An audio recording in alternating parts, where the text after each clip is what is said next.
If we look to intelligence in the past and today, before it takes developing the profile about us 6 months to 1 year, influence the channels 1 to 2 years, and operations in 1 year. It was a long process to get the information about the individuals.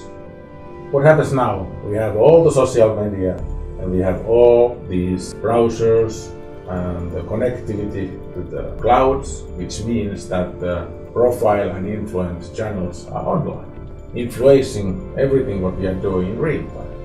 It's very easy to start to follow up us if we have something to talk.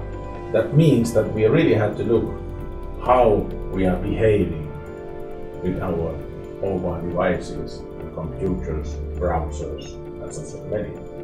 We really have to start a new era, new education, new way to think to challenge these threats in the future. Many people and companies and organizations, leaders are saying that we have nothing to hide. I have nothing to hide. That's maybe true, but when we use these services in internet, they are services. We give the points that you can use my information with this kind of service. It's okay.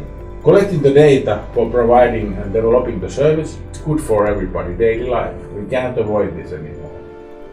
But then, this information is sold or given by the third party. And refining and analyzing data for marketing purposes is different in the game, but we can accept that one. But then, espionage organizations can take the third party data and collecting and using data with legal and illegal means, which means that originally the data was okay in the service side and also it was okay to the third party, but when it's in the wrong hands, after all, it's very bad for all of us. And we have seen this example, the Facebook case and the Cambridge Analytica. The original idea was not bad, but the results was very, very bad.